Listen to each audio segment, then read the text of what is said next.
జగన్మోహన్ రెడ్డి గారు, అదేవిధంగా parliamentary party president Subbareddy గారు ఆదేశాల మేరకు మా పార్లమెంటరీ పార్టీ మీటింగ్లో రాష్ట్ర సమస్యలన్నిటి కూడా గట్టిగా నిలదీయాలని చెప్పి కూడా ఈ బడ్జెట్ సమావేశాల్లో డిసైడ్ చేయడం జరిగింది. అదేవిధంగా కూడా మేము మాట్లాడడం జరిగింది. మరీ ముఖ్యంగా జగన్మోహన్ రెడ్డి గారు వ్యక్తిగత విమర్శలకు పోయి సభా సమయం వృధా చేయకుండా మీకు వచ్చిన సమయంలో రాష్ట్రానికి మేలు జరిగే విధంగా మీ ప్రతి ఒక్క మాట, ప్రతి ఒక్క నడవడిక ఉండాలని కూడా ఆయన మాకు చెప్పడం జరిగింది. సో అదేవిధంగా మేము రాష్ట్ర సమస్యలన్నీ కూడా లేవనెత్తాము. మరీ ముఖ్యంగా ఈరోజు పెద్ద నష్టం మనకేదన్నా ఈరోజు రాష్ట్రానికి జరుగుతూ ఉందంటే ఏపీ రీఆర్గనైజేషన్ యాక్ట్లో పోలవరం ప్రాజెక్టు పూర్తిగా నిర్మించిస్తామని చెప్పి మాట ఇవ్వడం జరిగింది.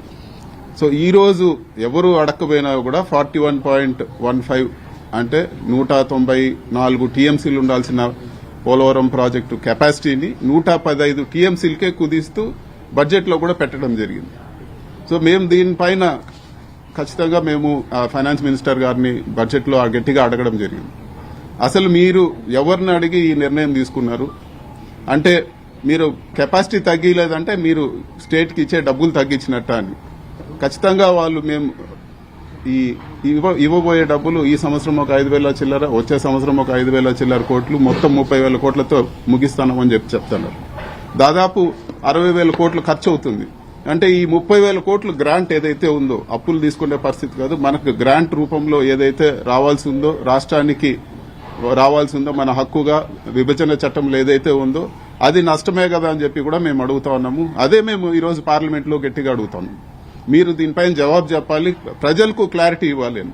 ఈరోజు కెపాసిటీ గాని తగ్గితే ఈరోజు అసలు పోలవరం ప్రాజెక్టు పూర్తిగా దెబ్బతినిపోయే పరిస్థితి ఈరోజు ఉంటుంది. ఈరోజు బనకచెర్లకు గానీ లేకపోతే ఉత్తరాంధ్రకు గానీ నీళ్లు ఇచ్చే పరిస్థితి ఉండదు. దాదాపు సగం ఆయకట్టు పైనే ఈరోజు నీళ్లు ఇచ్చే పరిస్థితులు ఉండవు. ఈరోజు బనకచెర్ల తీసుకొస్తానని చెప్పి చంద్రబాబు నాయుడు గారు చెప్తా ఉన్నారు. మరి పోలవరం పూర్తి కెపాసిటీ కట్టకపోతే, పూర్తి కెపాసిటీ నీళ్లు నిల్వ చేయకపోతే ఎలా మీరు తీసుకొస్తారని చెప్పి కూడా అడుగుతాను. కొంతమంది తెలుగుదేశం నాయకులు మాట్లాడారు, లేదు మేము ప్రస్తుతానికి ఇక్కడ వాటర్ నిల్వ చేసి తర్వాత నింపుతామని. తర్వాత నింపేదానికి డబ్బులు సెంట్రల్ గవర్నమెంట్ కమిట్మెంట్ ఇవ్వనప్పుడు మీరు